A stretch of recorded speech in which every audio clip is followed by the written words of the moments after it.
Rimworld's a game where you can make anything a reality with mods. Today I'm turning Rimworld into a medieval game. All factions and tech are limited to the medieval era. We're playing with combat extended, and we can't forget the medieval overhaul, with a few others for flavour. In today's episode of Dragon Ball Z, epic medieval battles, a medieval Rastafarian society, a medieval serial killer, and more. We were attacked right away by the kingdom of Anomu. The warriors are currently naked in the armour department, so I rushed to get the warriors into their armour. I then took a ruin as a defensive position, only to charge our attackers a few seconds later, causing them to rout from the battlefield. We ran down the few remaining fleeing enemies. I would say this fight was quite successful. None of us died. Impressive. We captured 2 prisoners that would eventually act as serfs for us, and then got a few growing zones down, because obviously, otherwise we'll probably starve, I'm not going to lie to you. We got a rice field down, we also got a field for some smoke leaf, and sleeping on the dirt floor is going to probably negatively affect these people's mental health. One of our guys actually has an alcohol addiction, which isn't ideal because we started with a bunch of wine. Although I don't think Vaughn has a taste for it. I think he's more of a whiskey drinker. The next raid arrived 2 days later. It was yet another assault from the kingdom of Anomu. This time we held in our newly constructed wooden hut until they were right outside. We surged out in a frenzy and proceeded to kill and maim the assailants. I guess having a psychopath and a large alcoholic with a bloodlust combined with heavy plate armour and swords is a deadly combination. Who'd have thought, eh? We were then prompted to name our new kingdom, and I decided to go for the Kingdom of the Creed because it sounds real dope. I also kept the randomly generated name of Barracuda's Stronghold on the Boulder because that shit sounds dope as fuck. Jackboot went berserk and attacked our new serf, Eugene, cutting his hand off and then shattering his jaw. After, Jackboot felt better mentally, but physically was in poor health. Seamus tended to him. The slave bled out during the night, but at least Jackboot's alive. The next day, Seamus was cooking some simple meals when he decided he didn't like tending to Jackboot's wounds last night and proceeded to finish the job via a cut to his throat. Again, psychopath plus heavy armour is a deadly combination. The next day we started work on our new church/rooms for our colonist. Obviously church and state is going to have zero separation, just like the good old days, wink wink, medieval times. They burnt our crops while we held our new church/rooms as a defensive position. We eventually charged after realising that most of our crops were going to be gone. The fight was swift. Kind of. Took us kind of a while considering we have armour and swords. They have pointy sticks and no armour. After we managed to put out the fire, we realised that we weren't going to have much food. I was then offered some refugees. I took this open-handedly, knowing that I could probably just, or not. 2 of the 4 had daisies within the first couple of hours, and then one of them just went absolutely crazy and cut up one of the others. It was because this is a hussar, and we've got no go juice because this is the 12th century, maybe even earlier than that, who knows. We got yet another raid, and I decided that, realistically, were these refugees worth more than our current colonists? And the answer to that question was no. No, they are not. So the raid from these heavily armoured opponents was delayed for a little bit, because I actually just sent one of them out there to get killed. They then kidnapped the woman and took her off somewhere, so nothing to do with us no more. The battle was quick, but not so quick that she'd be disappointed. Like Goldilocks, I'd say it was just right. But our warriors got to show some real skill at cutting people's limbs off, which makes them useless to us. I mean, maybe I should get some fucking maces or something, really. I keep killing these people. I'm like, come on, I just want a slave. I mean, a serf. And even with our best efforts to save the refugee, he died. And then the rest of the refugees were like, well, fuck you guys, I'm fucking out of here. So I was like, nah, no you're not, imprison them, because obviously they can't leave. One of the tribal raiders dropped some opium, which is never a good thing. Bucky then entered into a murderous rage and chased Dave around for a while, getting a few hits in on him. I then had Dave execute Bucky because it said she had a 0% chance that she'd die. It was at this point, I know, pretty late, I realised we need a wall, so I built one. Or at least I plan to build one. It's going to take a while. I'm not sure we have the skill or wood. But regardless of any wood, there's a raid! So we used the good old tactic of hiding in the prisoner room and holding the door open so that they charge us instead of setting all of our food on fire. Once the fight started, Bucky for some reason decided to drag one of them inside, behind the wall of excellently armoured men. I don't know why she thought that was a good idea and she got a mace to the face. I put everyone on charge. And the fight, I'm not going to lie to you, this one wasn't as quick as the last. But eventually, they did flee. Or should I say, attempted to flee. And then we murdered them. Come on, good stuff, it's fine because they attacked us first, self-defense. And that's in the First Amendment. Probably, I don't know, I'm not American. But similar to the Americans, we have legalised the use of what is called smoke leaf in this game. Like I said earlier, it's to deal with the mental health issues that arise from living in dirt shacks, with blood and dirt and feces and vomit all over the floors. Look, there's a dead horse. Where did that come from? We got raided by what are called imps, apparently. They breathe fire and they're quite dangerous. I'm not going to take any prisoner because then they have a weapon at all times. It's their mouth. We continue to use smoke leaf to marinate our thoughts. Vaughn, yet again, hard at work, rolling up. As we spotted another hostile force approaching, I was going to try and use the prisoner room as a fortification because the wall wasn't quite finished yet.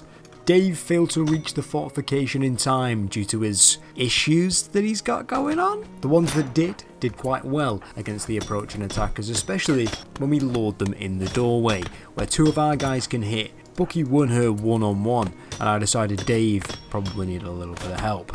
The fight was long and grueling, but they had sticks and bottles of beer, apparently, which led to a decisive victory on our part. We got yet another raid from the kingdom of Anomu. The enemy approached swiftly. We didn't have time to make it to our defences, so I decided to engage them in the open. And after some grueling hand-to-hand medieval combat, we came out on top. Vaughn's addiction has reared its ugly head once again. This time he's somehow managed to pass out from smoking too much smoke leaf. A round of applause, ladies and gentlemen. One of our prisoners went berserk and tried to escape because he couldn't kill his cellmate. But unfortunately all of our colonists were busy doing other things. That's when Bucky saved the day with an execution that didn't actually kill him, even though she's got an axe and he's got absolutely nothing. I decided it probably wasn't worth keeping this guy. He's an issue, a troublemaker. I had Vaughn take all his armour off so we can equip a bow, start hunting for animals so we have some variation of meals. I think it might be sending them insane just eating rice all the time. Vaughn's addictive personality has once again reared its ugly head. Vaughn went on an opium binge and proceeded to eat some food and smoke some smoke leaf. Where's the opium, Vaughn? Where's the opium? I don't really know what's going on with him, but this was the least ideal time possible. A pack of man-hunting Labradors attacked us. Dave was the only front line I needed. Dave slaughtered the Labradors, which is fine because they were the aggressors, I think. It's now day 33 and we've received yet another raid. I decided that I'd try and quickly construct the rest of the wall. Unfortunately they were approaching too quickly, so I had to send Dave to be our front line defence. It devolved into a bloody, ugly melee, in which we came out the victors. The enemy ran, and as they ran, we cut down the ones that we could. We got 3 new prisoners from that raid, and one of them, called Orange, was a little bit too big for his boots. And Seamus, to show him how it was, cut his leg off. I then decided it was a perfect time after that raid victory to do a ritual to encourage the people to keep moving forward and just move on past the blood and vomit. Don't pay any attention to it. The people found it inspirational, and Vaughn, yet again, letting his addiction get the better of him, starts binging Hornet Honey, and the reason? Alcohol withdrawal. And then suddenly, or should I say, not so suddenly, one of our prisoners died from malnutrition. Now, I've mentioned Seamus, the psychopathic veteran, a few times. He is in fact the king, I suppose. Well, I've said that heavy armour and a psychopath are a deadly combination, but let's really hone in on what being a psychopath means. Seamus feels no empathy for anyone or anything. Friendships and relationships have no meaning to him.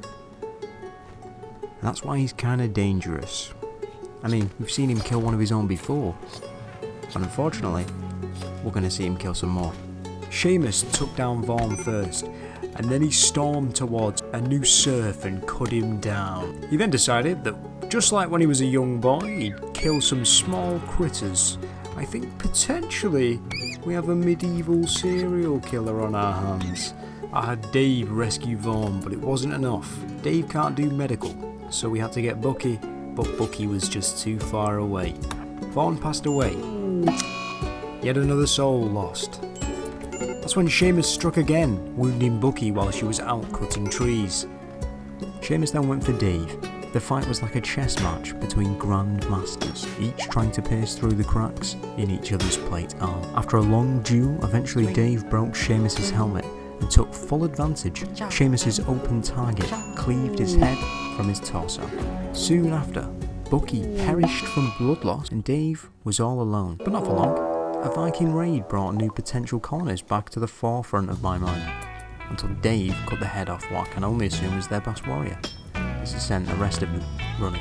Dave, now very much alone, except for the corpses of his friends, decided he hath felt too much, seen too much death, decided he doth not want to feel anything anymore, and let addiction consume him, just like his dead friend Vaughn. And apparently it's true what they say about opium. All it takes is one hit to get you fixed. And whilst I was thinking on how we could turn this around and manage his withdrawal symptoms, because we didn't have an unlimited supply of opium. We had maybe 2, but Dave was diving right back into that dragon chase.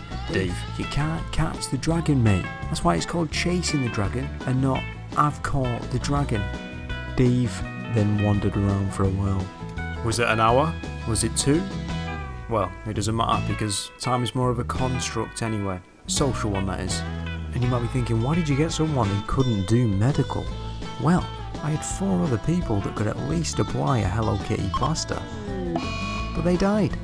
And now it's Dave, alone, with his thoughts, and clearly he's a paranoid schizophrenic because he's hearing voices telling him to do stuff like opium and smoke leaves until you pass out. The new arrival was a brother of Seamus, so maybe let's not tell him exactly what happened to his brother. Kem rescued Dave and would prove himself useful in the coming days. He can farm, and he's a great fighter. It's a shame he also can't do medical. Dave has recently gained quite a mean streak, maybe because of all the trauma he's been subduing with narcotics, I don't know. But he started really giving it to Kem, and this caused Kem to assault Dave, which started a social fight. After the social fight, Dave killed the approaching pack of man-hunting Yorkshire Terriers, and after this great victory, I decided we should have the men bury their dead friends / relative. Kem then had a funeral for his brother, but Dave was too busy smoking to attend the funeral of his friend's killer.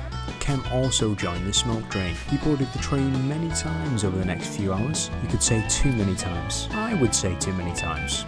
I'd say when you go and dig up a corpse straight after you've smoked, you shouldn't be smoking. At the worst possible time, a raid arrived. I tried to hold the entrance with Kem, but just as we started to engage the enemy, we were attacked by another faction.